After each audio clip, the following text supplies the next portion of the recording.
وإذا مرضت فهو يشفين.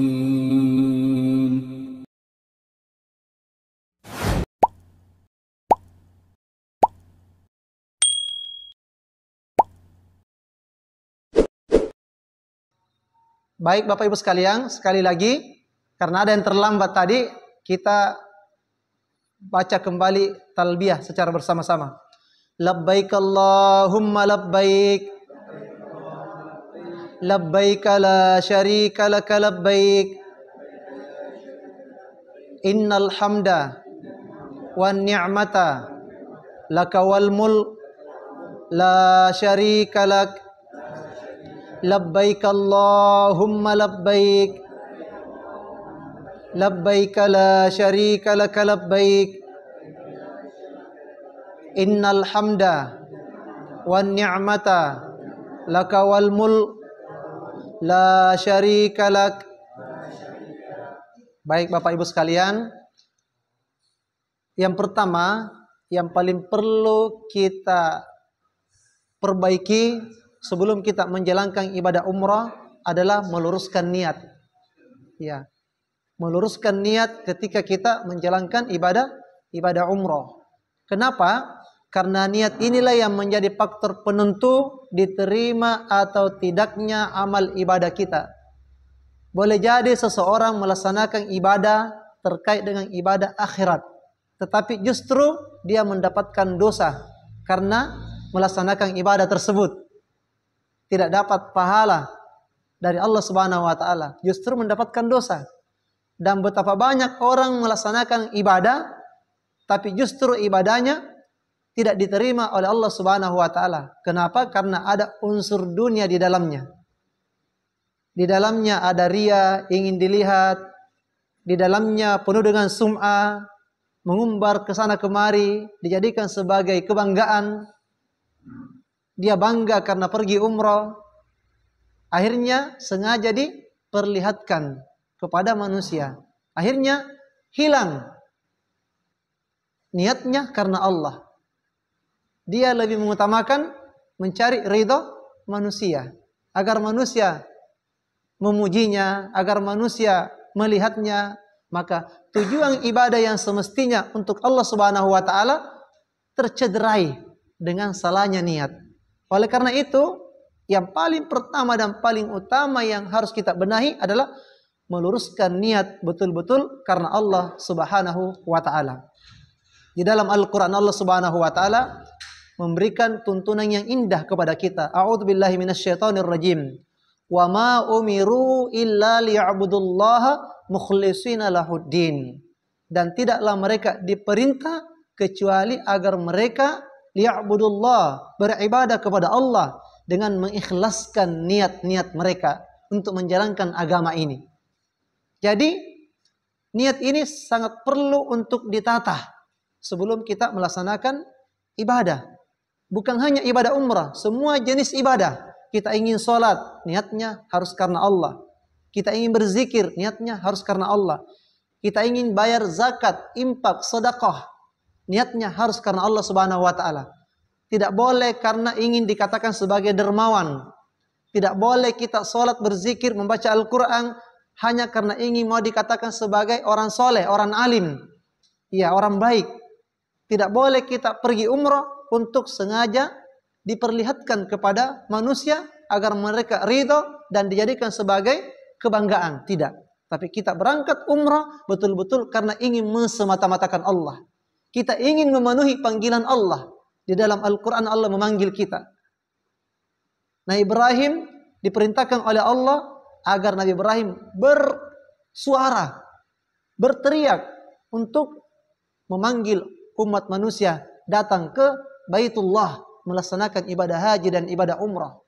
Maka kita memenuhi seruan tersebut yang dari Allah Subhanahu wa taala. Makanya dikatakan labbaik Allahumma labbaik. Labbaik Allahumma labbaik. Kami telah datang. Labbaik, kami telah datang. Labbaik la syarika laka labbaik. Saya telah datang ya Allah. Tidak ada sekutu bagimu ya Allah. Innal hamda, segala puji hanya bagimu. Wan ni'mata, segala kenikmatan hanya darimu. Lakawal mul, maka bagimulah segala kerajaan, bagimulah segala kekuasaan. La syarikalak, tidak ada sekutu bagimu. Jadi betul-betul kita datang karena Allah, karena panggilan Allah. Maka kita katakan labbaik Allahumma labbaik. Saya telah datang ya Allah. Saya bukanlah orang kaya. Saya datang memenuhi panggilanmu, ingin mengharapkan rahmatmu, ingin mengharapkan ampunanmu, ingin mengharapkan balasan darimu. Bukan saya datang kepadamu karena ingin mengharapkan sanjungan dan pujian dari manusia. Betul-betul saya datang kepadamu, mengorbankan segala-galanya. Saya tinggalkan istri saya tinggalkan suami saya tinggalkan anak-anak saya dan seluruh keluarga saya, aktivitas saya, pekerjaan saya, demi cintaku kepadamu ya Allah. Kami telah datang. Makanya seorang yang menyeru kalimat talbiyah ini, maka jarang hatinya tidak bergetar. Air matanya meleleh. Berjatuhan air matanya. Kenapa? Karena kedahsyatan kalimat tersebut. Dan di dalam kalimat ini terdapat kalimat tauhid. Pilar-pilar tauhid. Betul-betul kita datang itu karena panggilan Allah. Bukan karena panggilan manusia. Ya, kita ikhlas beribadah hanya kepada Allah Subhanahu wa ta'ala. Kemudian di dalam hadis riwayat Bukhari dan Muslim dari Umar ibn Khattab radhiyallahu anhu, Rasulullah SAW bersabda, "Innamal a'malu binniyat wa innamal likulli imri'in ma nawa." Sesungguhnya amal itu tergantung niatnya. Wa innamal likulli imri'in ma nawa. Dan setiap orang akan diberikan balasan tergantung dari niat-niatnya. Ya, makanya dikatakan di sini, "Faman kana hijratu ilallahi wa rasuli, fa hijratuhu ilallahi wa rasuli." Barang siapa yang berhijrah karena Allah dan Rasulnya, maka hijrahnya untuk Allah dan Rasulnya. Maksudnya ikhlas karena Allah dan karena Rasulnya. Tapi barang siapa yang berhijrah karena dunia, iya, atau wanita yang akan dinikahinya, maka dia akan mendapatkan sesuai dengan apa yang dia niatkan. Artinya apa Bapak dan Ibu sekalian? Artinya bahwa apa yang diberikan oleh Allah Subhanahu wa taala berupa balasan pahala tergantung dari niatnya kita. Iya. Kalau orang misalnya bersedekah, niatnya karena Allah, maka akan diberikan balasan pahala oleh Allah. Dibebaskan dari azab kubur, diselamatkan di hari kiamat, dipercepat langkah kakinya menuju surga, melewati jembatan as-sirat, dibukakan pintu-pintu surga. Itu kalau dia bersedekah karena Allah Subhanahu wa taala. Tapi kalau dia bersedekah, berimpak, membayar zakat karena ingin dipuji, ingin dikatakan sebagai dermawan, maka orang-orang di dunia ini akan menyanjungnya, akan memujinya, bahkan dikatakan sebagai dermawan. Malomo tu malomo yanu. Dikatakan sebagai dermawan, tapi hilang pahalanya. Dia dapatkan duluan di dunia. Dalam bentuk apa? Status sosialnya tinggi. Karena dianggap sebagai orang baik. Makanya hati-hati. Sama juga. Orang sholat karena Allah, maka dapat pahala. Tapi orang sholat karena manusia. Karena ingin, khusyuk sekali. Alim sekali, bagus sekali ibadahnya, dia ahli ibadah, rajin sholat, terdetik di dalam hatinya, terbersit di dalam hatinya, ingin disanjung dan dipuji. Ya, akhirnya syaitan pun mempengaruhi dia, maka dia palingkan niatnya dari ikhlas karena Allah menjadi ingin disanjung dan dipuji oleh orang-orang yang ada di sekitarnya. Akhirnya hilang pahalanya karena sudah tidak karena Allah. Berubah menjadi mengharapkan sanjungan dan pujian dari manusia. Inilah nanti di akhirat orang yang merugi. Ketika orang-orang sudah diberikan pahalanya, ternyata dia juga mencari pahala. Di mana pahala sholat saya? Di mana pahala umrah saya? Di mana pahala baca Quran saya? Di mana pahala zikir saya? Di mana pahala sedekah saya? Dikatakan kepadanya, bukankah dulu kamu beribadah? Semua balasannya kamu sudah dapat di dunia dalam bentuk sanjungan, pujian dari manusia. Bukankah dulu kamu itu beribadah hanya karena mengharapkan balasan dari manusia, bukan karena Allah. Maka mintalah balasan pahala ke mereka. Tidak ada lagi pahalanya. Makanya sangat penting kita menata niat. Kemudian, saking pentingnya menata niat ini, sampai-sampai ada 3 golongan orang baik, dianggap sebagai orang baik, tapi ternyata paling pertama masuk ke dalam neraka. Mari kita lihat hadisnya, Bapak dan Ibu sekalian. Disebutkan di dalam sebuah riwayat, dalam hadis riwayat Muslim, Rasulullah SAW memberikan penjelasan kepada kita bahwa nanti di hari kiamat ada 3 orang yang dijebloskan ke dalam neraka. Padahal mereka ini adalah orang-orang yang pernah melakukan amal kebaikan waktu di dunia.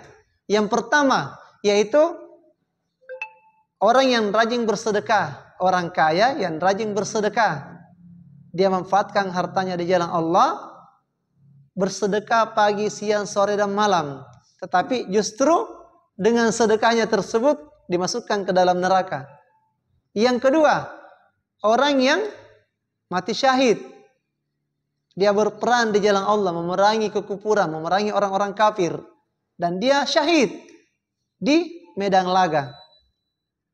Tapi ternyata juga dimasukkan ke dalam neraka. Dan yang ketiga adalah ahli ilmu.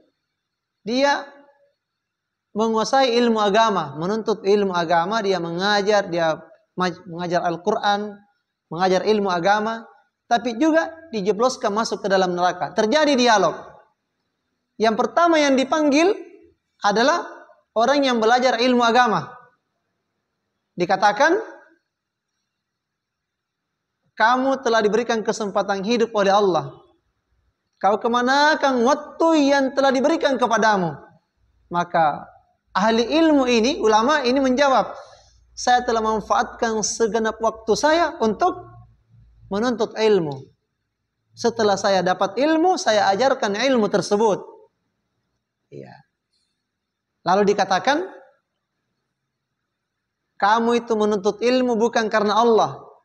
Dan kamu itu mengajar, kamu itu menuntut ilmu hanya karena mau dikatakan sebagai orang hebat. Orang lain, kau sudah pandang rendah semuanya. Jadi hati-hati juga kalau orang berilmu. Jangan sampai orang lain dipandang rendah. Menganggap dirimu paling jago, paling hebat. Orang lain rendah semuanya. Dan kamu itu menuntut ilmu hanya karena mau dianggap sebagai orang pintar, orang hebat. Iya. Kamu tidak karena Allah.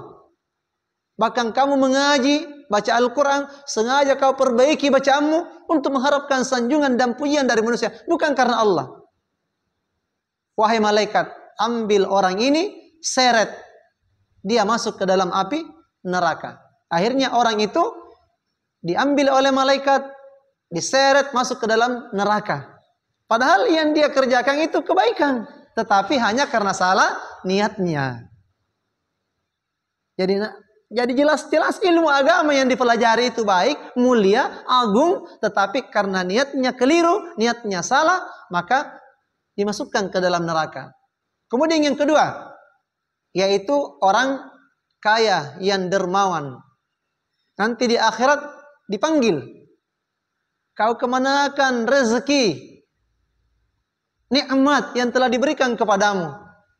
Maka orang kaya ini menjawab, engkau telah memberikan nikmat kepada saya berupa harta. Rezeki saya berlimpah ruah. Dan saya pergunakan di jalanmu ya Allah. Tidaklah suatu jalan, sebuah jalan kecuali saya ikut berpartisipasi di dalamnya. Saya bersedekah pagi, siang, sore, malam. Ada orang yang menyumbang, saya ikut menyumbang. Ada orang bangun masjid, saya ikut membangun masjid. Ada orang bangun pesantren, saya ikut membantu untuk membangun pesantren. Apapun kebaikan, saya selalu ikut andil di dalamnya. Kemudian Allah berkata kepadanya, kazzabta, kamu itu berdusta. Kamu lakukan itu semua bukan karena Allah, bukan karena mengharapkan surgaku, bukan karena cinta dengan akhirat. kamu lakukan itu semua hanya karena kamu mau dikatakan sebagai dermawan. Dan orang-orang telah mengecapmu sebagai dermawan. Dan kamu senang dengan itu. Kamu senang disanjung, dipuja, diagungkan oleh manusia. Kamu bukan ikhlas karena Allah. Wahai malaikat, ambil orang ini, seret, jungkir balikkan dia masuk ke dalam neraka. Maka orang kaya yang dermawan itu dimasukkan ke dalam neraka. Bukan karena kedermawanannya, tapi karena niatnya yang salah. Tidak karena Allah. Kemudian yang ketiga, yaitu seorang pemuda yang memiliki tubuh yang kekar. Body yang luar biasa. Bodyguard. Lalu dia ditanya, kamu diberikan tubuh yang gagah dan perkasa. Kamu diberikan kekuatan. Kau kemanakan itu kekuatan yang diberikan kepadamu? Maka sang bodyguard ini menjawab, engkau telah memberikan nikmat kepada aku berupa kekuatan, maka saya pergunakan untuk berjihad di jalanmu. Saya ikut bersama dengan barisan fisabilillah, memerangi musuh-musuhmu. Dan saya mati syahid. Maka Allah berkata kepadanya, kazzabta, kamu itu berdusta. Kamu berdusta. Kamu itu pergi berjihad di jalan yang kamu katakan di jalan Allah, tetapi sebenarnya kamu itu pergi berjihad hanya karena kamu mau dikatakan sebagai seorang pemberani. Kamu dianggap sebagai pahlawan. Kamu ingin disanjung dan dipuja sebagai orang yang hebat, bukan karena Allah. Wahai malaikat, ambil orang ini, seret masuk ke dalam api neraka. Akhirnya ketiga orang ini yang secara kelihatan dia mengamalkan amalan surga yang menyebabkan masuk ke dalam surga, tapi justru menjadi bumerang bagi dia karena masuk ke dalam neraka gara-gara niatnya yang tidak terarah. Sama halnya kita berangkat umroh. Betapa banyak orang yang berangkat haji dan umroh tercederai, ternodai niatnya. Makanya Bapak dan Ibu sekalian, penting bagi kita untuk memperbaiki niat-niat kita ini. Karena niat inilah sebagai penentu mau ibadah kita diterima oleh Allah Subhanahu wa taala, tergantung dari niat-niat kita. Hadirin dan hadirat sekalian yang semoga dirahmati oleh Allah Subhanahu wa taala. Selesai untuk materi tentang meluruskan niat. Penting bagi Bapak dan Ibu sebelum berangkat umroh untuk memperbaiki niatnya. Iya. Makanya ada jamaah saya itu karena ingin, bukan dilarang sebenarnya, tetapi karena ingin menjaga niatnya, tidak ada yang tahu kalau dia mau pergi umroh. Kopornya dirahasiakan, ada termasuk mamanya yang di belakang itu. Tidak mau dia kasih tahu keluarga kalau mau pergi umroh. Tidak mau tahu tetangganya, langsung berangkat. Nanti dicari di mana pergi, bilang pergi umroh. Karena mungkin niatnya yang dia mau jaga. Jadi intinya pergi umroh jangan dianggap sebagai sebuah kebanggaan. Sengaja kita mau berangkat umroh kemudian bangga, tetapi kita jadikan wasilah berangkat umroh ini sebagai sarana untuk mencari ridha Allah Subhanahu wa taala, mengharapkan rahmat Allah Subhanahu wa taala, mengharapkan ampunan Allah, mengharapkan surga Allah Subhanahu wa taala. Jangan ada tendensi dunia di dalamnya. Iya. Banyak yang kita harus korbankan, tinggalkan istri, anak, iya, suami, keluarga, pekerjaan, bayar mahal juga. Lalu niatnya tidak ikhlas, hilang percuma sia-sia.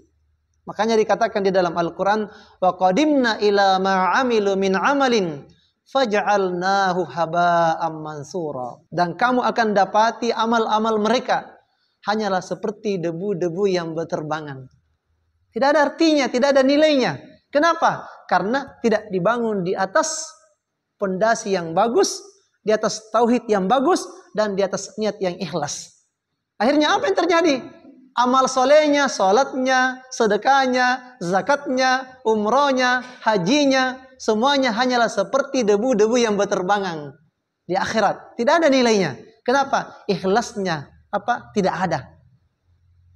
Di dalamnya sudah dicampuri dengan masalah dunia.